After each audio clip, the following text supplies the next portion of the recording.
For many people, visiting a fertility specialist is the first step towards a successful pregnancy. But before that, it can be a lengthy and sometimes frustrating journey. Knowing what to expect can help you navigate the tests and procedures more easily. The first step in overcoming infertility is to pinpoint the obstacles to conception. Are you ovulating normally? Are your fallopian tubes normal? Is your partner's sperm normal and functional? These are just a few questions that must be answered before your doctor can recommend an appropriate treatment plan. During the first consultation, your doctor will start a comprehensive fertility evaluation.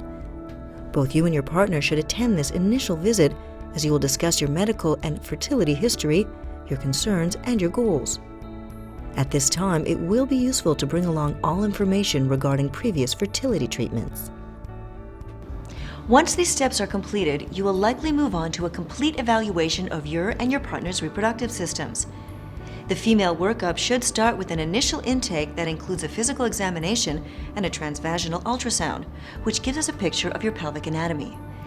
Your doctor will also inquire about previous exposure to sexually transmitted diseases or STDs, abnormal pap smears, details of your menstrual cycle, acne, hair growth, pelvic pain, family history, medical conditions, previous pregnancies, recurrent pregnancy loss, and the duration of your infertility.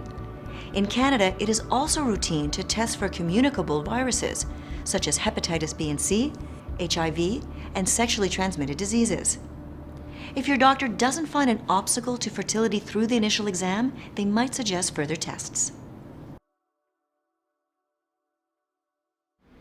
Since a woman's age and the number of eggs she has in reserve are the most important factors in helping determine her fertility, your doctor might get you to do what's called a Day 3 FSH test.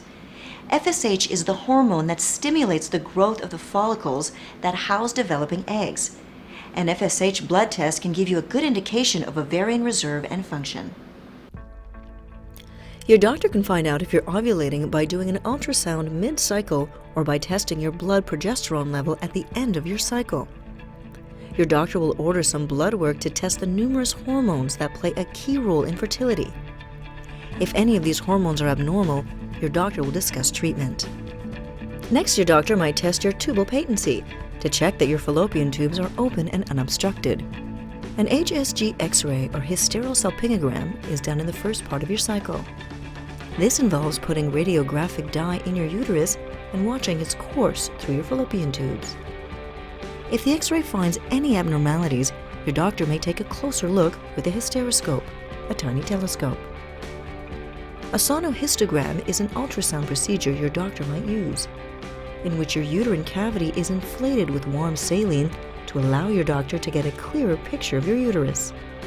If these tests can't determine the source of your infertility, the doctor may order a laparoscopy.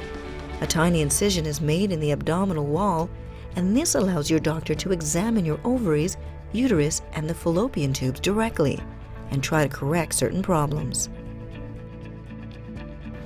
At the same time as the woman's initial tests, the doctor will start an evaluation of the male partner.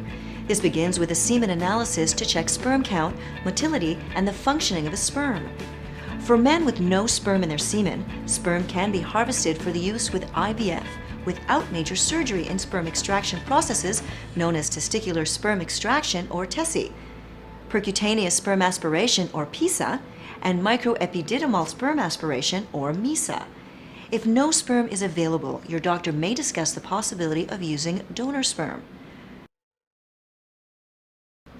A hormonal evaluation of the male might follow the semen analysis, looking for imbalances as it did during the woman's tests. Once your infertility testing has been completed, your doctor will review the results and recommend a plan that may include one or more treatment alternatives, all of which will be discussed in the upcoming chapters.